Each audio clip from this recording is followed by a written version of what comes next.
Halo dulur bayi raya yang penghasilannya di bawah rata-rata, gimana? Masih semangat cari cuan?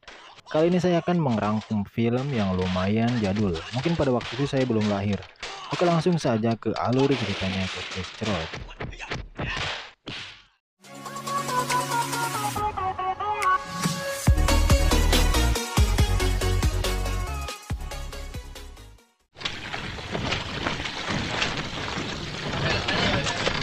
Cerita diawali dengan memperlihatkan suasana dari sebuah pabrik pewarna kain yang terdapat di wilayah kekuasaannya bangsa Manchu, di mana pada hari itu tiba-tiba semua karyawan termasuk sang mandor yang bernama Aceng mendapat teguran dari asisten bos saat kalah hasil dari beberapa warna kain yang tak sempurna. Usut punya usut, ini semua sebenarnya hanya akal-akalan kebijakan pabrik saja yang sengaja mencari kesalahan supaya bisa memotong semua gaji karyawannya. Sehingga dengan begitu, pihak pabrik akan mendapat untung lebih banyak karena ya semua karyawan akan dipotong gajinya atas kesalahan ini. Eits, sebentar. Sepertinya ini sering terjadi di zaman sekarang ya. Apalagi pemilik perusahaan yang serakah dan banyak oknum atasan yang memanfaatkan situasi demi meraup keuntungan sendiri. Lanjut. Dan untuk mengawasi pekerjaan karyawan agar tidak ada kesalahan lagi, pihak pabrik menyewa beberapa orang yang mancu untuk mengawasi mereka semua. Jelas, keputusan sepihak yang dibuat pengelola pabrik ini pun membuat semua karyawan protes karena dengan adanya bangsa mancu. Penyiksaan sudah pasti akan datang silih berganti, dan walaupun bisa melakukan protes sehingga melakukan sebuah tindakan perlawanan, sialnya para karyawan pabrik tak bisa berhenti bekerja karena gaji mereka sejak 2 tahun yang lalu belum dibayarkan sepeser pun oleh si bos. Waduh.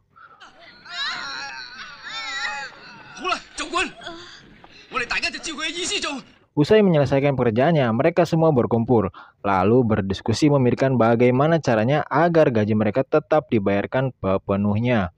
Di mana saat sedang berpikir itu, muncullah seorang pemuda botak bernama Cheng Seng. Ini dia, yang penampilannya seperti biksu yang pernah berjualan pil ajaib hasil dari racikan kuil Shaolin.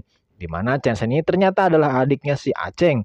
Yang mengejutkannya, Chen Seng hanyalah seorang biksu palsu yang sengaja menggunakan nama Shaolin untuk mencari uang. Pada momen ini si Tonggos terpikir sebuah ide untuk menggunakan Chen Seng untuk berpura-pura menyamar jadi biksu Ante atau lebih tepatnya biksu Yudi yang memegang ruangan balik ke-36. Karena seperti yang kita ketahui, biksu Yudi memiliki keahlian bela diri yang sangat baik dan juga kerap menolong orang-orang lemah dari kejahatan bangsa dulu. Dan setelah Cheng Seng setuju, kemudian si Tonggos pun bergegas memancing 3 orangnya si Mancu ke hadapan si Chen Seng. Lalu setelahnya mulailah mereka semua membuat Chen Seng seolah-olah kuat untuk menakut-nakuti mereka bertiga.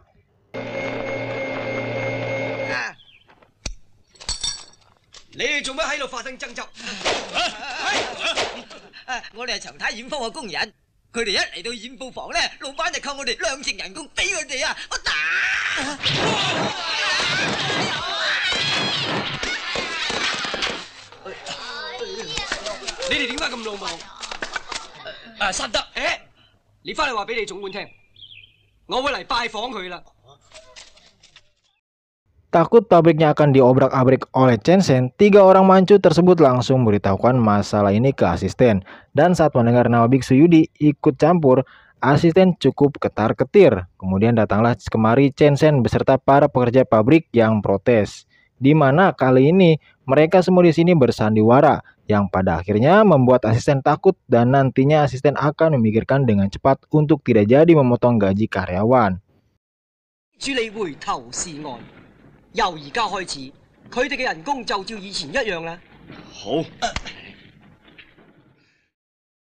Atas keberhasilan dalam mengelabui pihak pabrik, mereka merayakannya dengan makan-makan bersama, serta bernyanyi bersama, lalu tak lupa minum bersama juga.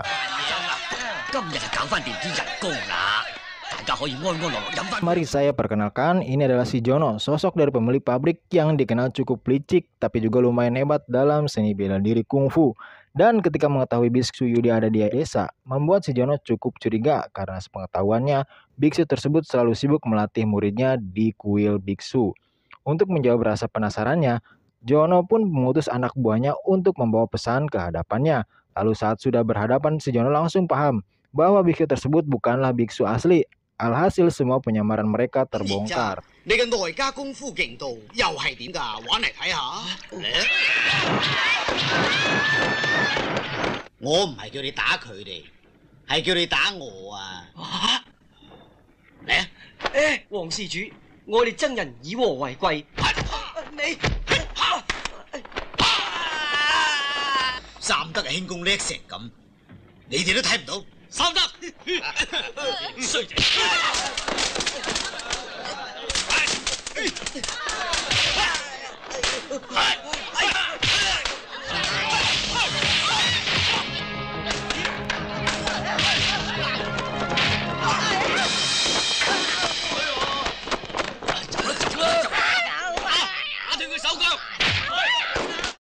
！Akhirnya karena kegagalan sandiwara yang dilakukan para pekerja dipecat tanpa digaji, yang membuat Aceng marah lalu melampiaskan kemarahan tersebut kepada adiknya. Tapi di sini Chen Sheng juga ikut-ikutan marah karena menurutnya ia hanya mengikuti perintah teman-temannya saja, bahkan tanpa dibayar dia mau melakukannya. Tonggos yang merasa kasihan dengan Chen Sheng coba menghampirinya lalu menghiburnya. Dan di sini Chen Sheng yang masih merasa bersalah pun meminta solusi kepada si Tonggos apa kira-kira yang harus ia perbuat kini. Ya, diminta untuk benar-benar masuk dan berlatih di kuil Shaolin. Jadi dengan begitu nantinya mereka bisa benar-benar memberi pelajaran pada si Jono dan juga seluruh anak buahnya. Merasa dirinya dijadikan tumpuan, Chen Sheng pun setuju. Lalu berangkatlah ia menuju kuil Shaolin. 呢度有一班和尚擔賽上士林寺噃。 Sesampainya di sana, bukannya terus terang saja, Chen Sheng justru melakukan tindakan bodoh dengan diam-diam menyelinap masuk lalu mengaku bahwa dirinya adalah murid senior di perguruan Shaolin. Akan tetapi, sialnya cara tersebut langsung diketahui yang membuatnya harus diusir dari kuil Shaolin karena tindakannya dianggap menyalahi kode etik. Di mana setelah itu Chen Sheng yang malu pun akhirnya kembali ke desa dan di sini ia justru tak sengaja berpapasan dengan seorang yang sedang melakukan percakapan ingin masuk menjadi muridnya Biksu Yudi. Jelas tanpa berpikir panjang lagi Chen Sheng pun mengikuti orang tersebut hingga sampailah ke ruangan 36. Dan agar tidak dicurigai, Chen Sheng pun merubah gaya rambutnya dengan menggunakan sapu yang telah diwarnai oleh sebuah serbuk arang.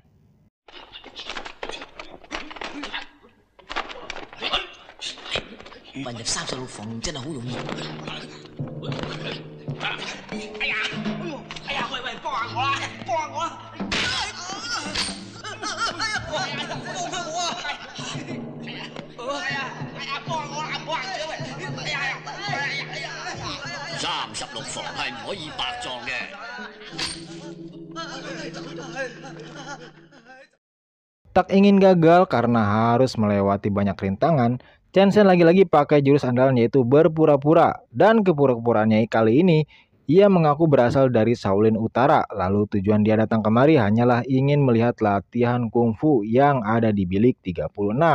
Di mana cara tersebut rupanya berhasil membawanya kini ke ruangan bilik ke-36. Dan di sini Chen Sheng pun dibuat terdiam tanpa kata seketika mendapati latihan kungfunya ternyata sangatlah sulit.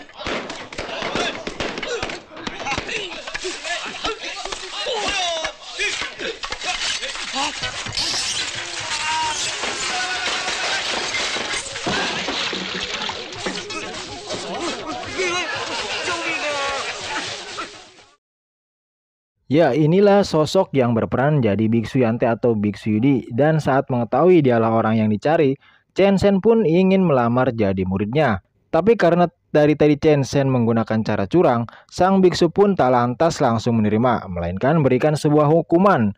Yaitu Chen Sheng diharuskan membersihkan rambutnya terlebih dahulu. Barulah jika berhasil, sang biksu mau menerimanya. Dipikir ia akan mudah, Chen Sheng pun dengan senang hati langsung menerima itu. Dan saat itu juga, Chen Sheng pun langsung mencari air untuk mencuci rambutnya.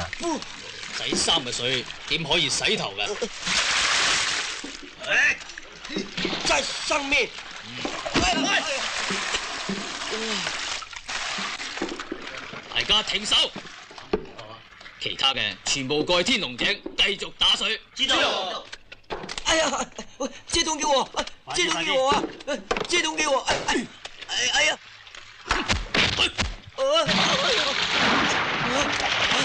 用食打水真係千古奇聞。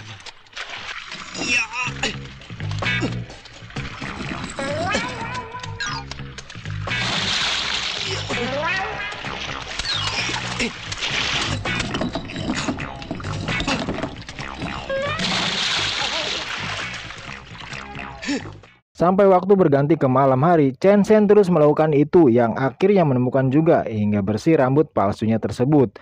Dan yang tanpa Chen Zhen sadari, ia tidak cuma hanya membersihkan rambutnya saja, tapi dirinya juga jadi tambah kuat serta memiliki kelincahan yang cukup cepat.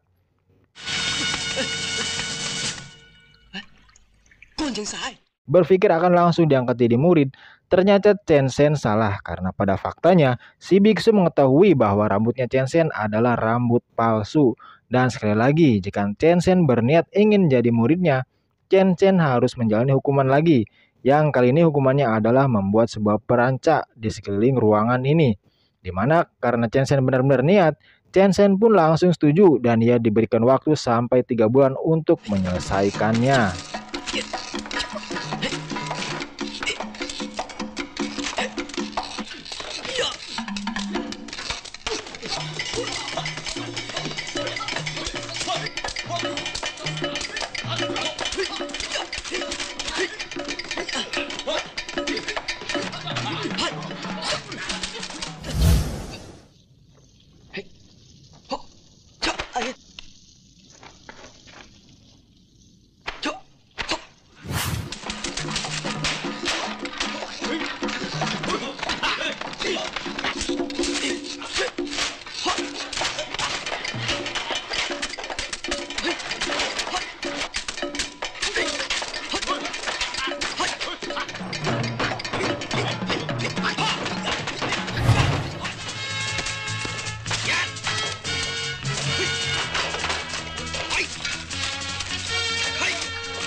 Tak terasa dipikir, Chen Zhen waktu sudah berjalan 1 tahun lamanya. Ia baru berhasil menyelesaikan perancanya yang membuat dia gagal. Karena meleset dengan waktu yang ditentukan, di mana si biksu sekali lagi berbaik hati dengan meminta Chen Zhen untuk membongkar perancanya jika masih ingin berminat jadi muridnya. Tapi pada kesempatan kali ini, Chen Zhen pun menolak karena menurut si biksu hanya ingin mempermainkannya saja. Emosi Chen Zhen tersebut akhirnya membuat si biksu mengusirnya. Namun di balik pengusiran tersebut, Chen Zhen tak menyadari bahwa sebenarnya apa yang selama ini ia diperintahkan si biksu itu merupakan metode latihan kungfu yang Chen Zhen terima. Nah, setelah kembali ke desa, inilah Chen Zhen akhirnya baru benar-benar sadar setelah diuji oleh teman-temannya. Dan dari itu, tanpa pikir panjang lagi, keesokan harinya Chen Zhen pun langsung mendatangi pabrik tersebut. Lalu di sana tanpa ampun Chen Zhen pun langsung mengajar orang-orang Manchu satu persatu.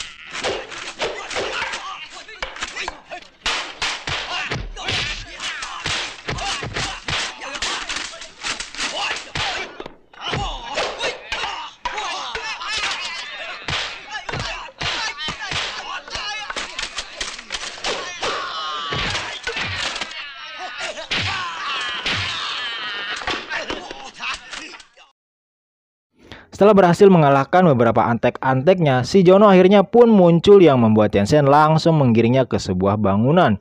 Dan selanjutnya Chen Zhen pun meladeni perlawanan si Jono dengan mengandalkan properti dan percak tersebut.